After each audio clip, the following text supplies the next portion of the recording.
a dung channel like a canal. From there they will flush the dung and urine to that mixer tank. The blue motor you are seeing, right? That is mixer tank. In that the dung and urine will be mixed in 1:2 ratio. And from there the dung is passed to these two cement pits. So each cement pit it is attached to two bags. So with the pipeline the dung will be entering into these bags. So these are HDP bags, high density polythene bags. These are unbreakable. If you throw a stone also it won't break. So don't throw stone now. So these are in anaerobic condition. So due to anaerobic condition air won't enter inside. So due to anaerobic condition dung releases a gas called methane, which is biogas. It is a good source of energy and it prevents nitrogen pollution also. So whatever the gas it releases it will be settled in the upper layer of the bag. Here whatever the bag you are seeing it will be same in the lower side also.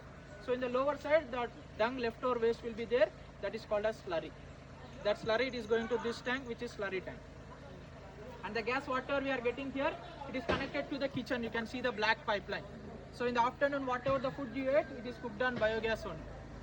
And that slurry, it is going to all the crops through underground pipeline as a liquid manure. So we are getting fodder, grass, we are feeding to cows, cows giving us dung, but the dung we are producing biogas, biogas giving us slurry, and slurry is going to all the crops. It's a cycle, zero wastage in the crop, totally zero wastage. Everything utilized here also. So the same cycle will be implemented at the farmer level also. Zero wastage concept. So for one farmer family, like 4 to 5 members of a family, if they install one bag, in that 1/4 of the bag is enough. And the excess gas they can pack it and they can sell also. By that also they can generate income. For us also we are less people now, so one bag is more than enough for us. So as per our requirement, we are feeding 180 kgs dung per day, but if there is excess gas we can't release it out directly through the water or by burning. We have to release methane because it is harmful if you release directly. So these are mud bags. To create pressure we have put them. So from one bag we'll get 3 to 4 kgs per day. Per month we'll get 24 to 26 kgs, which is more than LPG.